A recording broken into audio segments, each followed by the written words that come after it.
Hey everyone, welcome to Horrible Gaming. My name is Nora and on today's video we are playing some Disney Dreamlight Valley. On today's video we are going to be doing a build with the new ice rink item that we get from the Star Path. As we work on today's video, I do want to disclaim that I am not completely finished with the Star Path, but once I finally unlocked the ice rink, I knew I had to do a build with it today. Also, as we get started on today's video, I'd appreciate if you'd hit that like, subscribe, and notify button if you want to see more content like this in the future. So my plan for today's build is to basically do almost like a cul-de-sac sort of look in front of the ice rink, and I want to try to keep this build as functional as possible, meaning I don't want to cover up as many of the mining nodes as possible.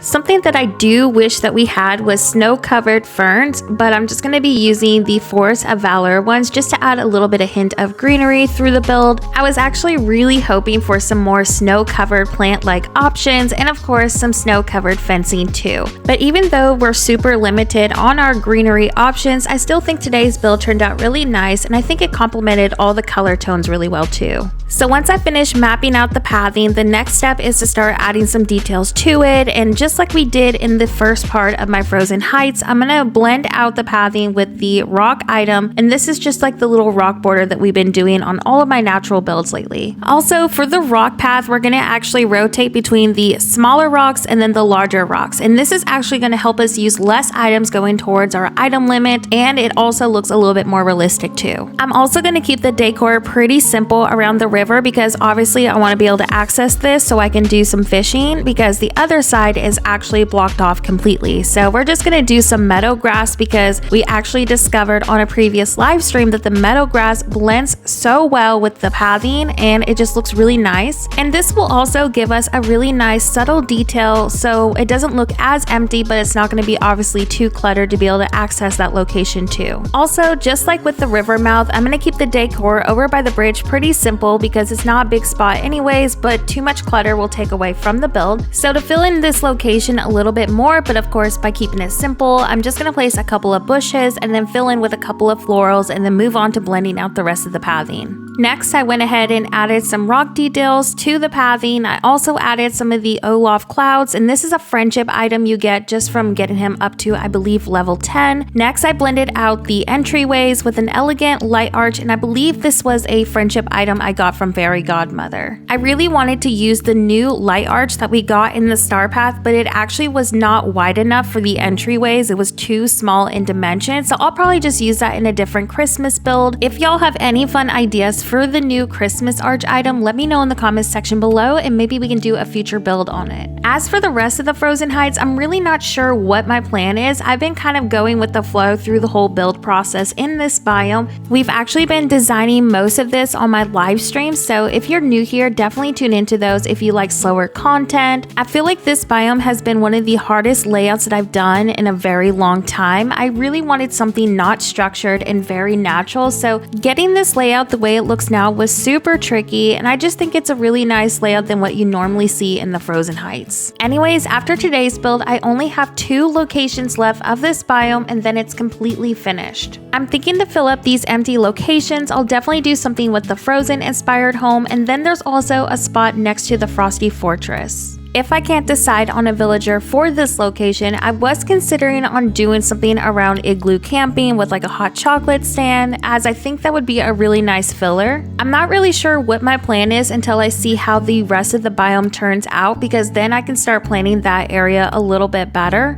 Anyways, I'm going to go ahead and continue blending out this location right next to the river. I'm also going to keep the decor pretty simple, just like we did in front of the bridge. For me personally, I feel like using less greenery in certain locations makes the build feel more realistic. It also brings out some of the cute little florals that we got in this update. I'm absolutely in love with these new flowers because they look like they're iced over if you place them in the Frozen Heights. So I've been accenting with them, and I also love that they're one tile because you can clutter with them and get them in really small locations. Anyways, after a few more final details, this is how the build is starting to look. I can't believe how much we were able to pack into the Frozen Heights already. I think once I finish designing this biome, I'll start focusing on a Christmas plaza next, so that'll definitely be my next few holiday themed series. But if there's something else you hope to see in the future on my channel, definitely let me know in the comments section. Your feedback helps me plan out different builds and just different videos in general. Before today's video ends, I'm also going to do a walkthrough of the Frozen Heights progress. We've been super productive in this biome. I hope that this layout brings you some valley inspiration. Let me know your thoughts about it in the comment section below. Before today's video ends, I do want to give a huge shout out to all of my channel members. Thank you so much for supporting me as a creator. Just your support in general means the world to me. With that being said, thank you so much for watching and have a horrible day. I'll see you next video.